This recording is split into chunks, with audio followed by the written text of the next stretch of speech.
오늘 말씀은 역대상 19장입니다.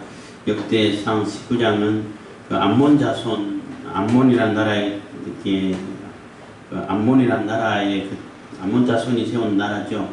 그 암몬이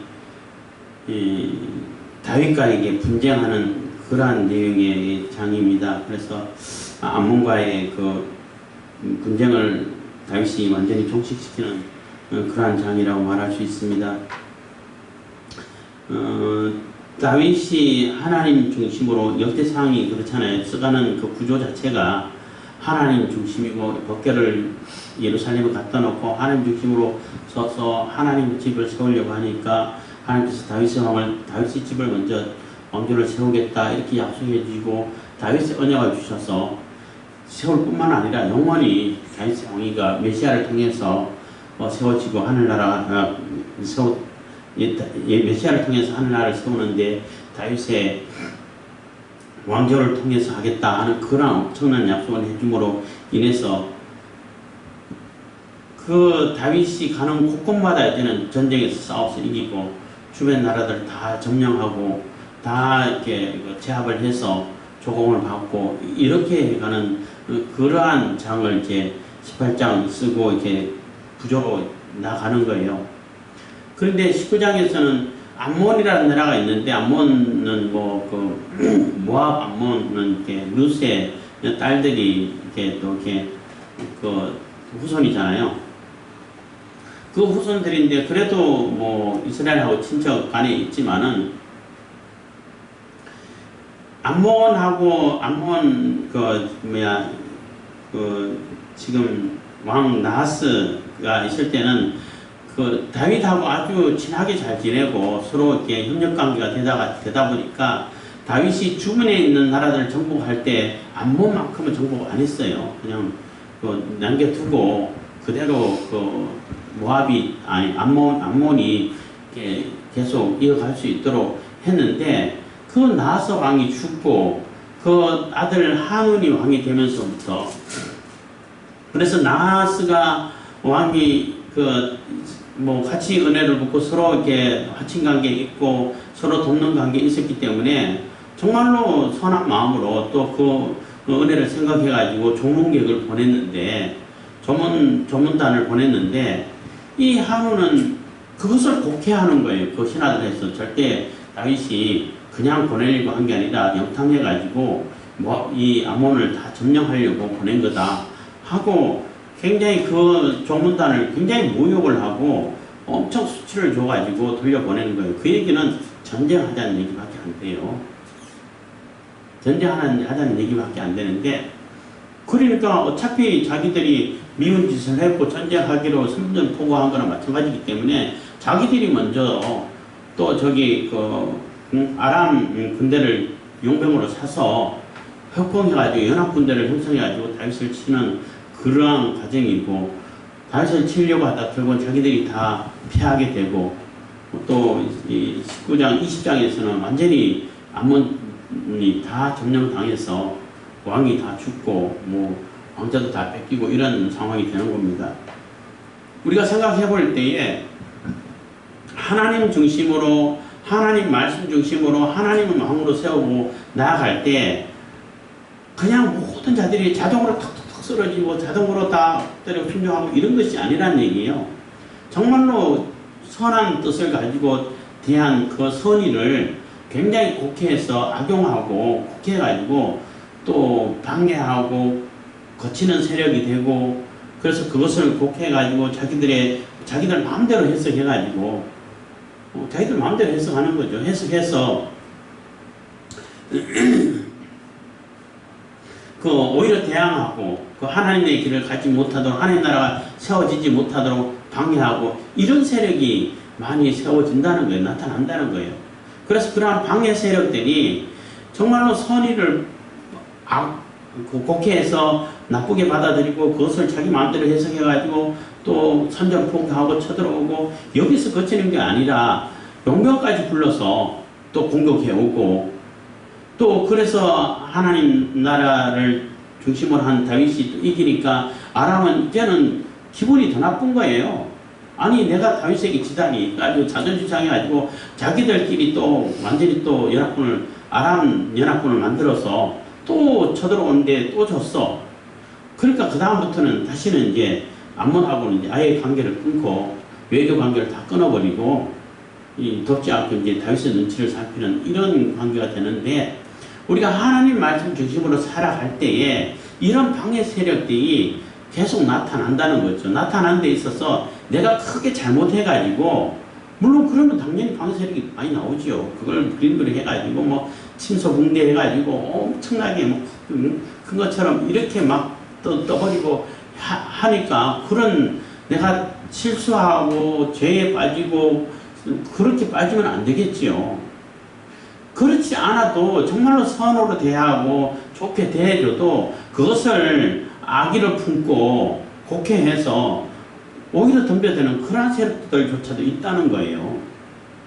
그렇지만 우리가 두려워해야 하지 않을 것은, 두려워할 필요가 없는 것은 하나님께서 함께 하시면은 그러한 방해 세력들도 다 물리치고 다 이겨낸다는 거죠. 그들이 아무리 그 방해를 하고 또 연합군을 형성해야 오고 용병을 사가지고 싸워도 다 이겨낼 수 있다는 겁니다. 그리고 방해 세력이 한 번 딱 방해해가지고 안 되면 포기하는 것이 아니라 두 번, 세 번 계속 방해한다는 거예요. 자기들이 힘 미치는 데까지.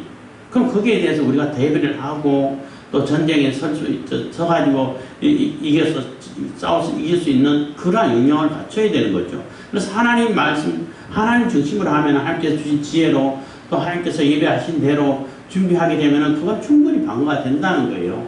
그게 중요하다는 겁니다.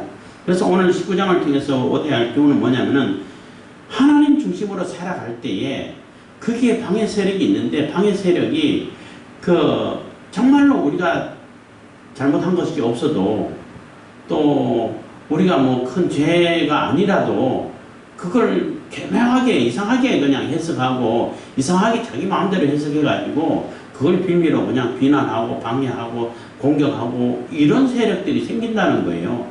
거기에 대한 우리가 준비라든지 각오를 가지고 우리가 하나님의 길을 가야 되고 또 신앙의 길을 가야 된다는 것입니다.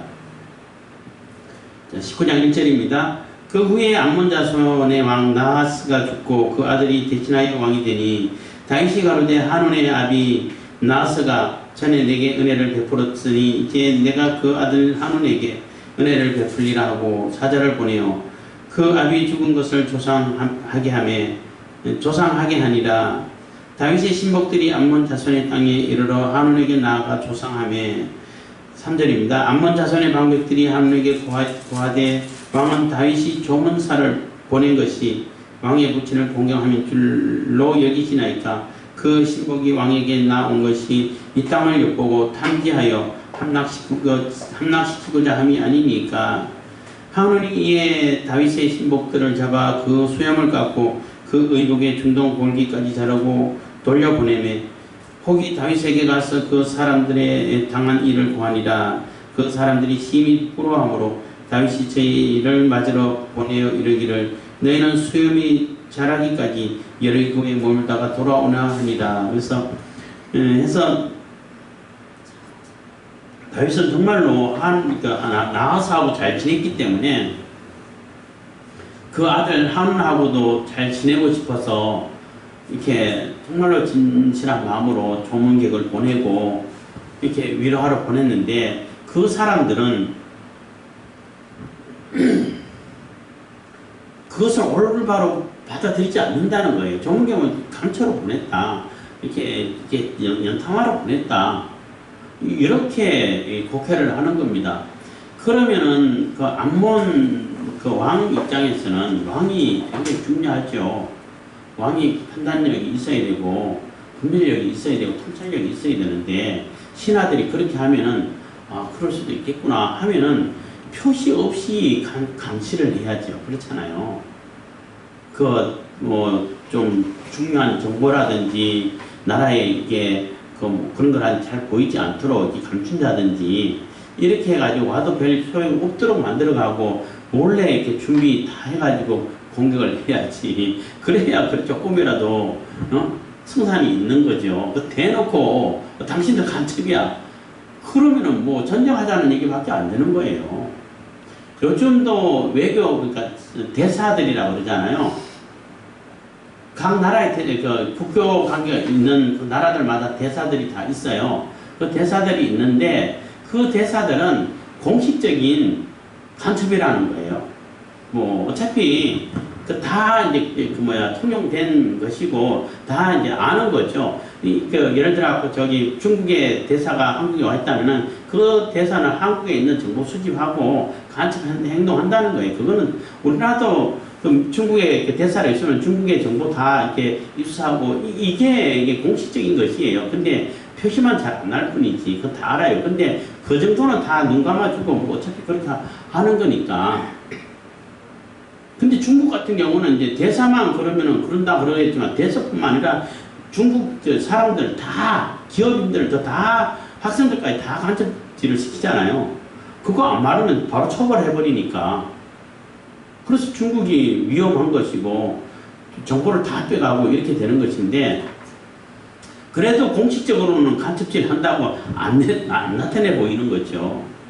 근데 아몬의 왕 하마스 한우는 그 신하들이 그렇게 하면은 그런지 모르겠다 하고 이제 표시 내지 말고 한번 살펴보자 이렇게 해가지고 조심스럽게 그 나라를 운영해가야 되는데 아예 그냥 대놓고 잡아가지고 수염 반쯤 깎아버리고 수염 깎는다는 게 굉장히 모욕적인 거예요. 그거 다 깎는 것도 모욕인데 반만 이상하잖아. 반만 깎고 반은 안 깎고 하니까 그것도 굉장히 조롱하는 것이고 모욕하는 것이고 그리고 바지도 다 잘라가지고 궁뎅이 다 나오도록 그렇게까지 잘라가지고 그거는 더 큰 모욕이죠. 이거는 완전히 전쟁하자는 얘기밖에 안 돼요. 그래서 별로 그렇게 했다는 얘기는 암몬 자손이 다윗을 만만하게 봤다는 거예요. 충분히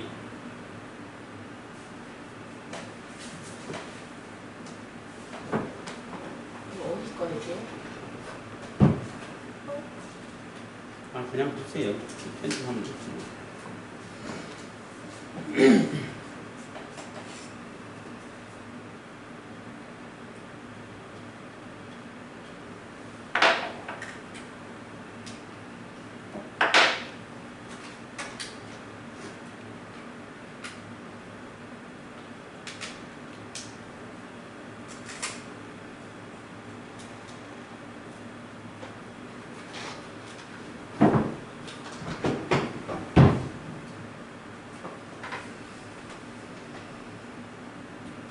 예, 그러니까 암몬 왕 한운이 다윗 이스라엘을 굉장히 만만하게 봤다는 얘기예요. 그래도 만만하게 봐도 그렇게 하면 안 돼요. 그렇게 하면은 별로 그렇게 지혜롭지 못한 거예요. 아무리 자기가 국력이 강해도 그런 식으로 하면 안 돼. 은밀하게 해야지. 그렇잖아요. 은밀하게 해야 되는데 공격을 하려면은 전쟁사에서 그런다고 그래요. 공격하려면 최소한 수비하는 나라보다는 3배 이상 강해야 공격이 가능하다고 전쟁사를 연구하는 사람들이 얘기를 해요. 하기 때문에 뭐 그 정도 되는지 제대로 살펴보지도 않고 그렇게 했다는 것 자체가 너무나 어리석은 것이고 또 지금 대만하고 중국하고 굉장히 전운이 감돌고 전쟁 위기에 처해 있는데 그래도 중국이 대만을 함부로 침략을 못하는 것은 어떻게 될지 몰라요. 그리고 대만하고는 연합군들이 많고 미국이라든지 일본이라든지 호주라든지 결국은 한국까지 다 참전하게 될 것 같은데 한국은 그러면 또 다 번질 수도 있겠지만 그렇기 때문에 함부로 침공을 못해요. 그냥 협박만 하죠. 어쨌든 이 한우는 그렇게 어리석게 해가지고 결국은 전쟁하자라는 얘기고 또 다윗 정도는 자기가 충분히 이길 수 있다라고 생각했는 것 같은데 그렇게 잘라서 돌려보내니까 이 사람들이 너무나 창피하고 부끄러워하니까 왕은 또 배려를 해서 지금 당장 오지 말고 여리고 성에 머물러 있다가 거기는 이스라엘 땅이니까 그래서 다 이렇게 수염도 다 자라고 이렇게 그런 모습이 다 감춰지면은 그때 돌아오라고 굉장히 신하들을 배려해 주시오. 그렇게 배려를 해준다 하면은 암몬 자손이 자기가 스스로 이렇게 이스라엘에게 미운 짓을 했다는 것을 알고 이제 전쟁을 이제 준비하고 시작하는 겁니다. 6절입니다. 암몬 자손이 자기가 다윗에게 믿게 한 줄 안지라 한운이 암몬 자손으로 더불어 한운이 암몬 자손으로 더불어 은 1,000달란트를 아람 나하라임과 아람 마가와 소바에 보내어 병과 마병을 상례되에 그래서 그 돈을 많이 주고 아람 연합 군대를 만들어서 그러니까 아람도 여러 부족이 있는데 그 여러 나라가 있는 부족 국가라고 말할 수 있는데 부족 국가보다 좀 더 큰데 하여튼 있는데 그 국가들을 이렇게 다 돈 줘가지고 용병을 사온 거예요. 곧 병거 32,000승과 마가 왕과 그 백성을 상례하더니 저희가 와서 메드바 앞에 지인 짐에 암몬 자손이 그 모든 성읍으로 조차 모여와서 싸우려 한지라. 그래서 암몬 군대는 성읍에 바로 나와 있고 또 이 용병들은 저기 들판에서 뒤후방을 치기 위해 가지고 또 준비하고 있고 그래서 들어와 진치고 있는 거예요. 그래서 암몬의 입장에서는 이 정도면은 충분히 그 이스라엘을 제압할 수 있을 거다, 당할 수 있을 거다라고 생각하고 전쟁을 시작한 겁니다.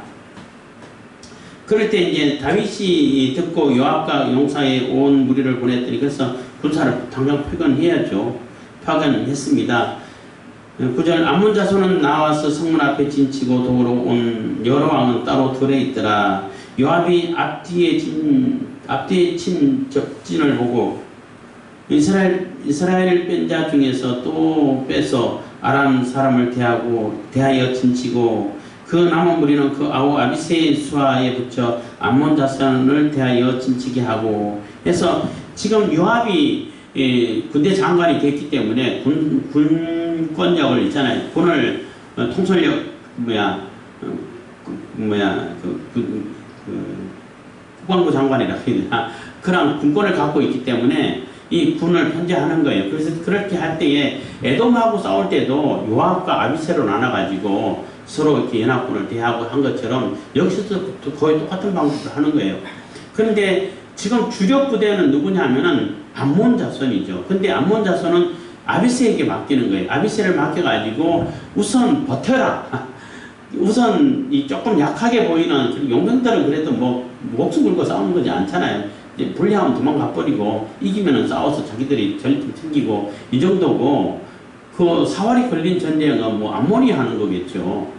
그러니까 암몬이 주력 부대예요. 그래서 그 약한 그런 용병 부대를 먼저 제압하고 같이 힘을 합해갖고 암몬을 제압하겠다 이 작전인 겁니다. 그래서 아주 그 주력 부대는 그 요압이 데리고 그 용병 부대 그 아람 자손을 대하여 이제 진을 치고 또 나머지 그 부대는 동생 아비새를 통해 가지고 일단 버틸 수 있도록 이렇게 전략을 짠 겁니다. 12절 가로되 그에게 전력 짜놓고 이제 아비새에게 얘기를 하는 거예요. 만일 아람 사람이 나보다 강하면 네가 나를 돕고 만일 암몬 자손이 너보다 강하면 내가 너를 도우리라 해서 그래서 싸우다가 이게 전세가 불리하면은 와서 일단은 도와서 협력해가지고 한쪽을 먼저 치자는 거예요. 다 무너뜨리자는 겁니다. 그래서 밀리는 쪽을 가서 서로 도울 수 있는 이러한 편제를 해서 전략을 짜가지고 이제 전쟁에 임하고 있는 겁니다. 그리고 이제 당부하는 데 13절이 아주 중요하죠. 너는 담대하라. 우리가 우리 백성과 우리 하나님의 성읍들을 위하여 담대히 하자. 여호와께서 선히 여기시는 대로 행하시기를 원하노라 해서 이게 우리가 누구를 위해서 싸우냐는 거예요. 우리 하나님 여호와를 위해서 또 우리 성읍과 우리 그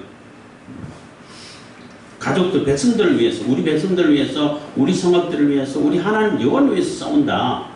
이런 막중한 사명을 가지고 강하게 담대함을 가지고 싸우자. 하나님이 기뻐하시는 대로 이끌실 거다 하고 하나님에 대한 믿음을 아주 신앙을 아주 이렇게 신실한 믿음을 나타내 보이죠. 그래서 하나님을 의지하고 둘이 이제 진을 치고 전략을 짜서 전쟁에 임한 것입니다.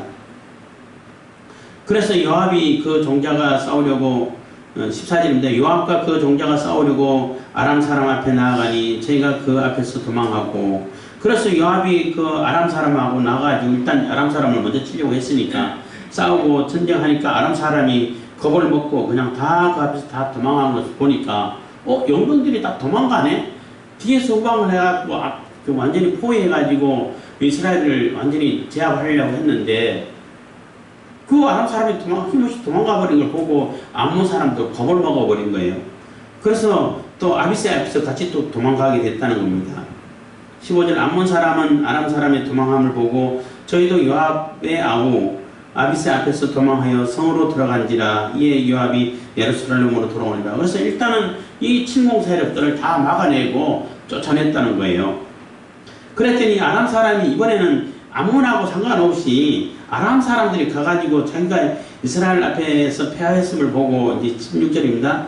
아람 사람이 자기가 이스라엘 앞에서 패하였음을 보고 사자를 보내어 강 건너편에 있는 아람 사람을 불러내리 하닷 에셀의 군대 장관 소박이 저희를 거느린지라. 그래서 이번에는 아람의 여러 이제 나라 부족 국가보다는 좀 규모가 크지만은 그 나라들 여러 나라들이 있는데 뭐 블레셋이 또 여러 부족이 되어 있는 것처럼 그 나라 연합군을 만들어 가지고 내가 이스라엘에 졌다는 게 너무 막 자존심 상하고 그래도 아람보다 더 이스라엘보다 더 강한 줄 알았는데 이렇게 자존심 상하고 하니까 우리끼리 한번 이스라엘을 싸워가지고 이스라엘을 점령하자 혼내주자 이렇게 해가지고 다시 또 전쟁을 하는 거예요.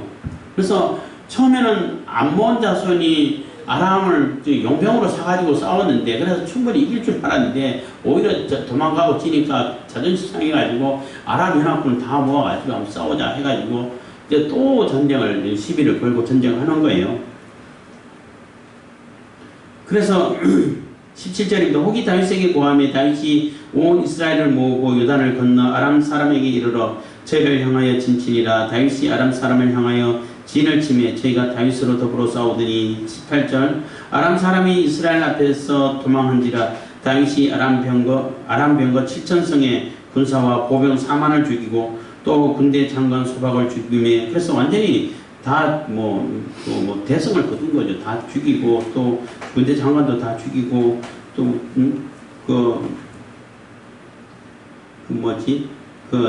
병거도 완전히 다 빼앗고 이런 엄청난 성과를 올리는 겁니다.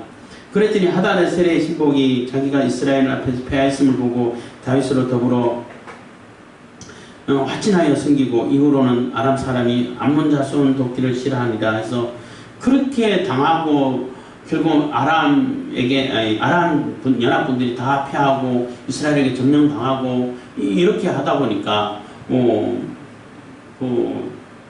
더 이상 이스라엘하고 싸울 수 있는 그러한 의지가 벗겨버린 거죠. 그러니까 괜히 암몬 때문에 이 나라가 완전히 전쟁에 패해가지고 또 이렇게 이스라엘의 조공을 바쳐야 되고 또 자기 군사들 엄청나게 죽고 또 군대 장관도 다 죽고 이런 상황이 되다 보니까 이제는 눈치를 보게 되는 거예요. 눈치를 보게 되고 또 암몬하고 같이 이제 외교 관계도 끊고 같이 지내지도 않고 이런 상황이 됐다는 것입니다. 그래서 암몬 자손하고 외교 관계를 끊은 이유는 암몬은 또 그냥 내버려 둘 수는 없잖아요. 그냥 계속 침공하고 방해하도록 내버려 둘 수가 없어요. 그래서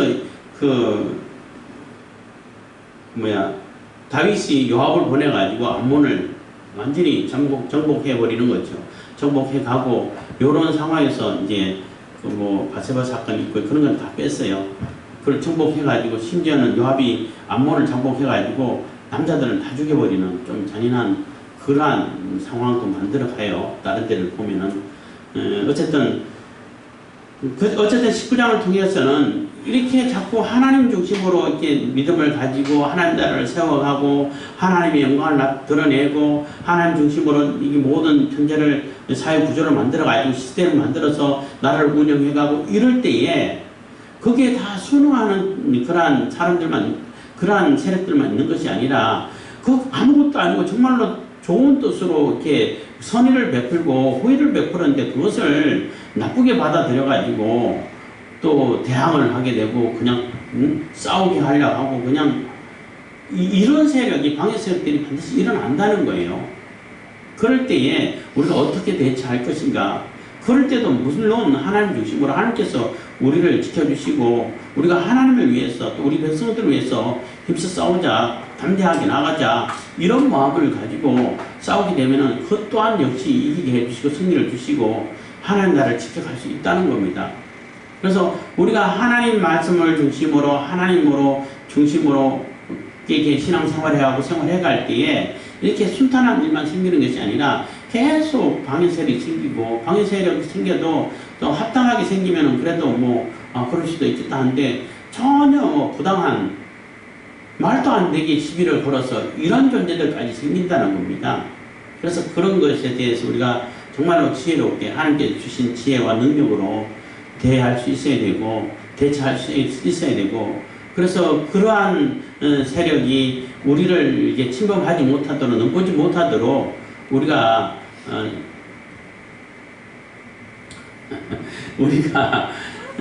그